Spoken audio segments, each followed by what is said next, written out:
Yatato hi api kaunteya Purushasya vipaschita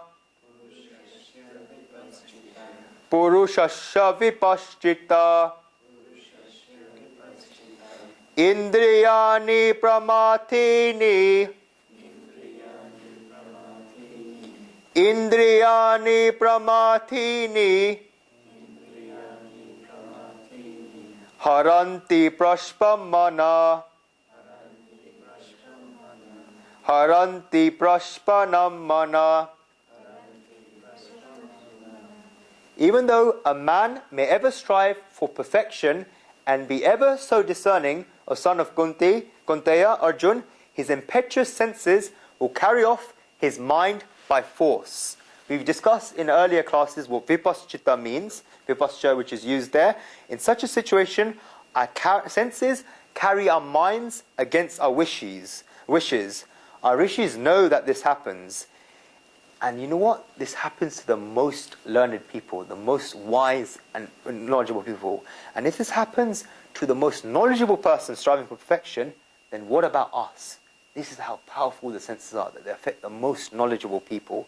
The senses of a learned, look at that, learned, however it be so discerning, however much he's learned, it will carry off his mind. The senses of a learned, striving person, they can also carry his mind against his wishes. Where does this strength come in its senses? Why are they so powerful? Manu Bhagwan said in the Manusmriti that Balavan Indriya Gramo Vidvan Sampikarshati, meaning even to the most knowledgeable person, the senses are very strong and can pull him away. Our scriptures have said that the pull of the senses is so strong that even the greatest of men and women are pulled by them. Look how powerful the senses are.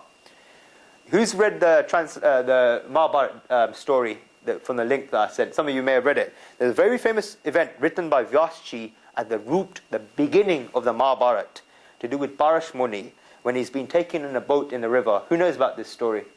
Parash Muni. He was about to go on the boat. Matsya Gandha was standing there to one side. Matsya Gandha means one who smells of raw fish. She was a fisherman's daughter. She smelled of raw fish, but she was beautiful. She had a beautiful body. And Parash Muni, a saint, was swayed by a beautiful body. When they were going on the river, he put his hand on Matsya Gandha's hand. Matsya Gandha asked the Muni, "What are you doing?" He said that he had a wish. He said that, "What are you doing? You're a Muni. All these people are going to see." On both sides of the river, there were people. This was at the root of the Mahabharata. So Parash Muni, with his mystic power, because of spiritual penances, he attained those powers. So he created dense clouds blocking the light from the sun, turning everything into complete darkness so nobody could see them. Think about it. This is a Muni who had done a lot of penance. He could create, can you imagine someone in this world who can create clouds around the sun, but he could not even control his own senses. Balavan Indriya Gramo Vidvan Samiprakshati. Even to the most wise person, the senses are very strong and can pull him away.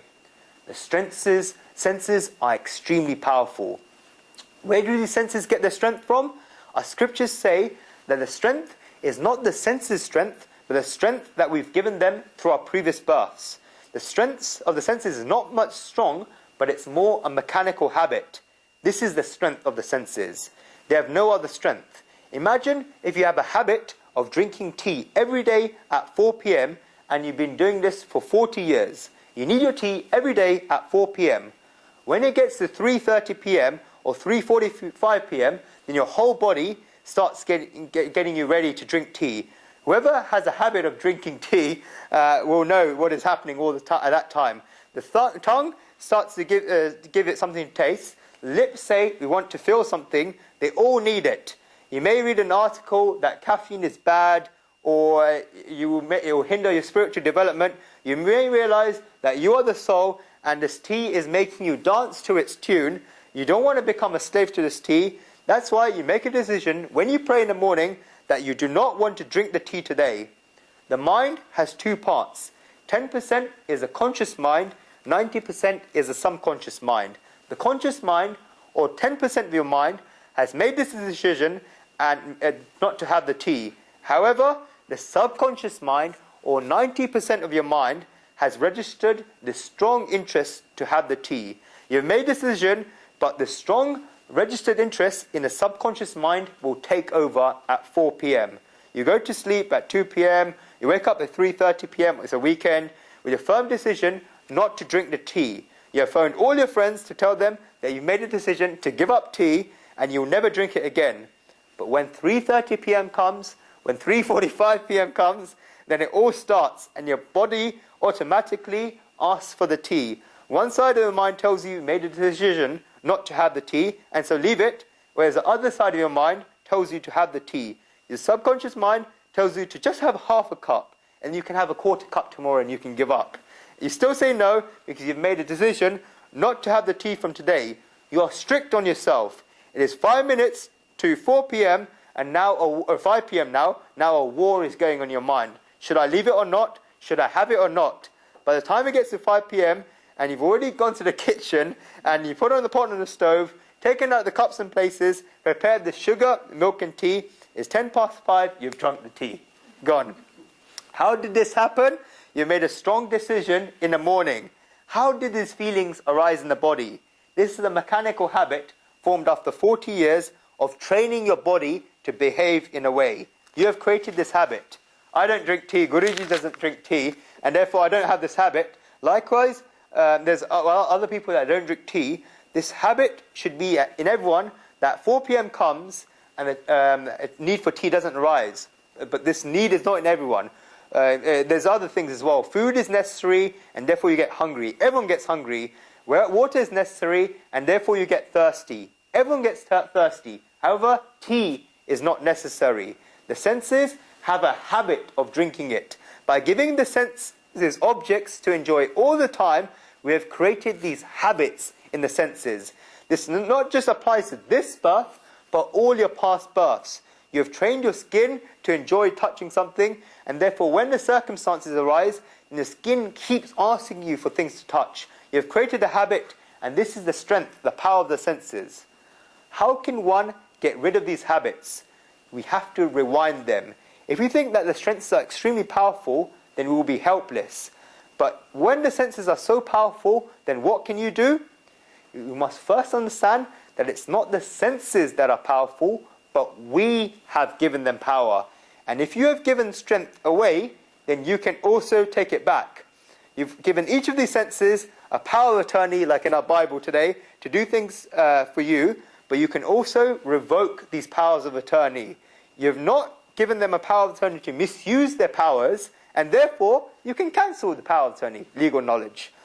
These powers are not irrevocable, they are revocable. But first, you must feel that you have given them powers and you are the owner and not them. What happens is, in the reality, in the company, your body is a company, and the managers, the employees, their senses make the boss, who is you, dance to their tune. The owner has given the employees power, but the employees are controlling the owner, the boss. Therefore, the first thing is to note is that you're responsible and not the senses. Secondly, the fact is that the senses tell you what your soul wants. The senses tell you that the soul wants a sense object. This is a trick of the senses. The tongue may ask for some sweets and tell you that if you have them, then the soul will get peace. In reality, the soul does not need any sweets. These desires are passed to the soul through several births. We think that if we eat sweets, then we will enjoy it. Who really enjoys it? The soul does not need any sweets. The situation can be likened to where there's a secretary sitting outside a boss's office, and the secretary tells any visitors that it's more of an open door policy, so anyone can come in. The secretary tells the visitors that if they give the thing to her, only then the boss will get it. The boss does not need that thing. The boss is very disciplined, but the secretary has created such an environment that people think that if they give something to the secretary, then it will go straight to the boss. This is what the senses are doing on every side. They're telling you that if they give you something, then it will go to the soul. It never reaches the soul. Recognize this secretary. Secretaries are great people, but just using it as an example. Recognize your senses. Recognize the trick of your senses. Why did the senses need to get strong?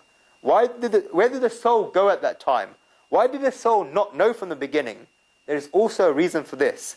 It's because the intellect has control over the soul that the senses have grown strong. In reality, the soul should have control over the intellect of the mind over the senses. However, the order has been reversed. The senses have started taking control. The mind and intellect have started taking control over the soul. And great personalities give an example. Over here you have MPs and local government officials. Who's heard of collectors in India? The local government officials have big houses. They govern local affairs. That's a collector. There's a collector and his wife. They're living in a house given to them by the government. They're living very happily. However, situation arose that the wife wanted something and the collector said no, so the wife stopped speaking to the collector. The collector thought that the wife is young and therefore not mature enough. She had stopped talking to him and will do so again when she calms down. He did not want to worry about this issue further. At that time, he created a show around himself. At that time, the collector was working on the big project and he didn't want to disturb himself. He did not say anything to her, thinking that this matter will be resolved in 10 days or so. One person was watching all of this. He came to a collector's house and he was asked by the guard who he was and what he wanted. He told the guard to tell the collector that his uncle had come. The guard opened the door and let the person in. The guard let him sit down in the living room and told the collector that his uncle had come. The collector thought that the wife's uncle must have come and told the guard to go to sit the so-called uncle in the living room and give him snacks and drinks. The guard went to the kitchen, told the staff to make necessary arrangements for the so-called uncle. The wife would normally go and check who it is, but she thought it must be the husband's uncle. So she was surprised that her husband had not introduced him, even though that the uncle had come.